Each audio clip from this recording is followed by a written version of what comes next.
Hi guys, hi guys, hi guys, hi guys, hi guys, hi guys.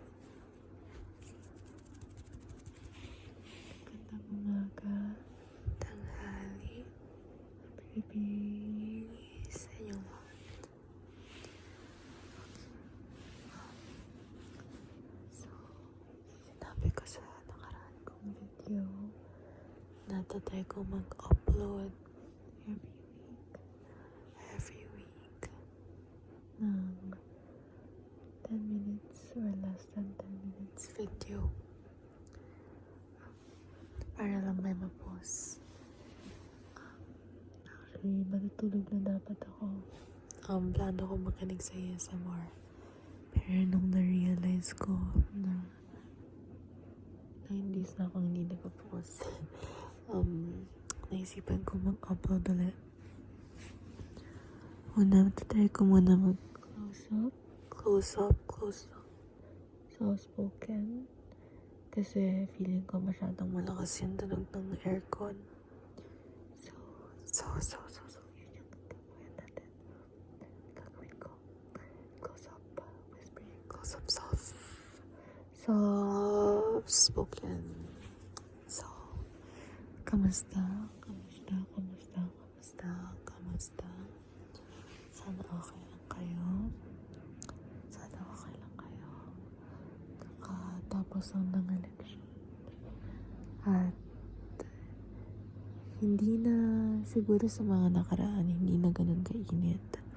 I mean, mainit pa rin kasi lagi namang mainit sa Pinas. Pero, compared siguro a few weeks ago, medyo hindi na siya ganun kainit.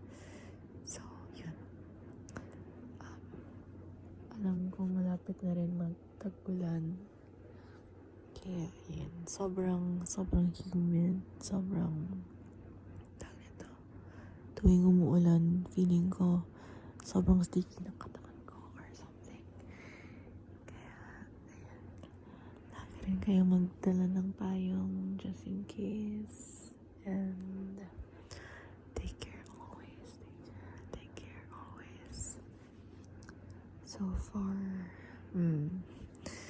So far, okay naman ako.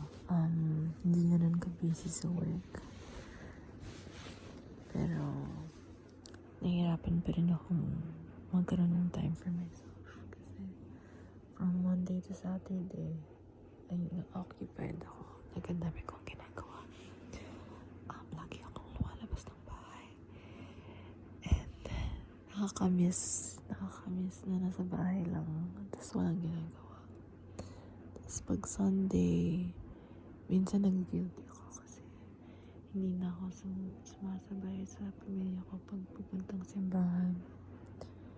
And yun, actually hindi ako reliyosong tao. I'm not religious at all. Siguro controversial to for a lot kasi tayong mga Filipino, like marami sa atin yung religious, marami sa atin na active sa church, ganyan, pero hindi lang ako ganun na tao.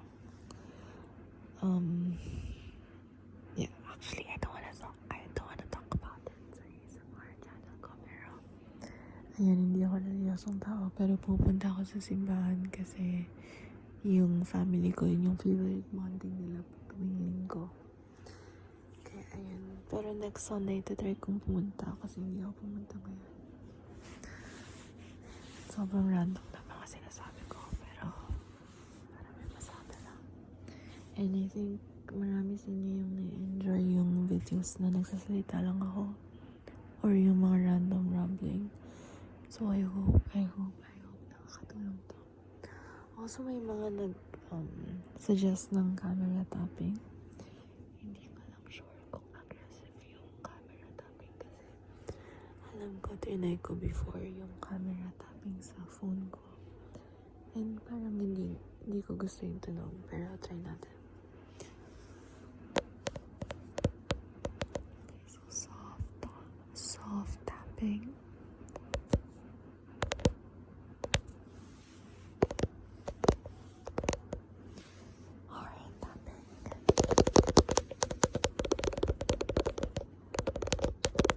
hopefully okay yung tunog niya kasi actually na-enjoy ko rin yung phone tapping videos.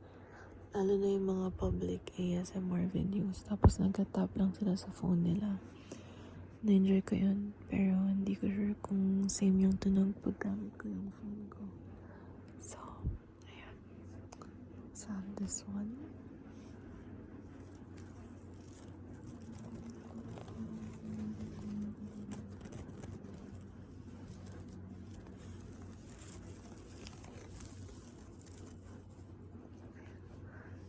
Malapit na pala tayong umabot ng 1K. I think mga 8 subscribers na lang yung kulang.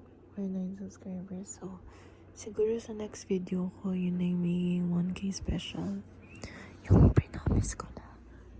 Mga 20 to 30 minute video. Ayan.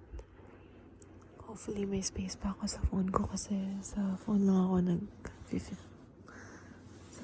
sa phone lang. As of now, wala pa akong plano mag-professional ASMR kasi yung may equipment na gamit. Pero siguro pag na-monetize yung channel, yung ma-earn ko from YouTube, yun na lang yung ipang-mabait ko sa mic. Pero yun, di rin ako sure.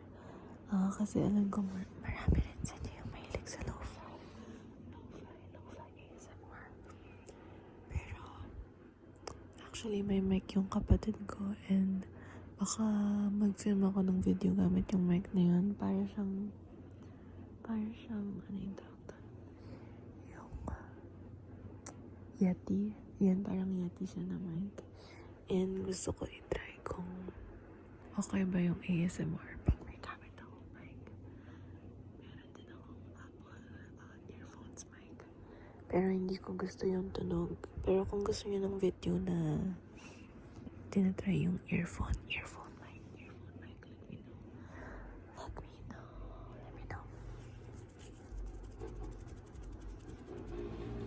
Okay, sorry malakas yung tunog ng tricycle sa labas. Lagi talaga may tunog dito. Like siguro wala pa akong video na complete silence talaga. Kasi laging maingay yung labas. So, ayun.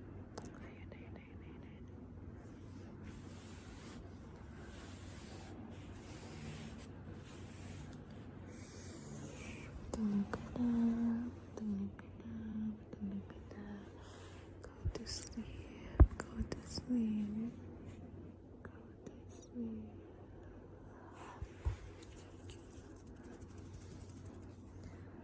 At saka, ano pala, meron akong pinapanood na ASMR artist dati. I think Filipino-Japanese siya. Kasi may mga Japanese videos siya. Tapos meron ding mga Tagalog ASMR videos dati. Hindi ko lang sure kung dinelete niya na yung channel niya kasi tinry ko talaga message pero walang lumalabas. So yun, sayang. Karamihan talaga ng mga ASMR Tagalog soft-spoken, parang hindi na sila nag-post or wala na yung channel nila. Kaya ayun. Kasi yung top 3 ko, ay kung minimension yung top 3 ko yun. Si Gaga, si Subtle Whisper ASMR, tsaka yung Filipino-Japanese ASMR artist. Naalala ko nag-post pa siya before ng soft-spoken Tagalog. Pero yun, hindi ko na mahanap yung channel niya.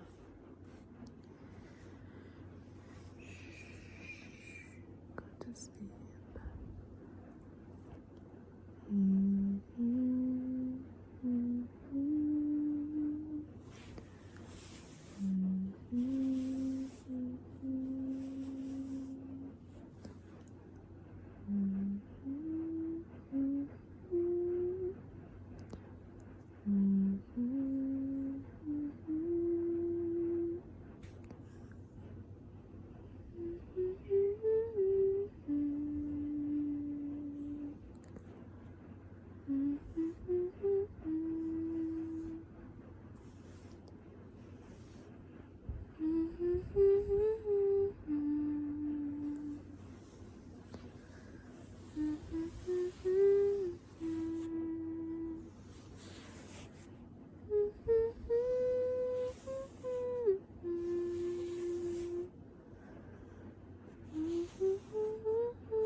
Good night.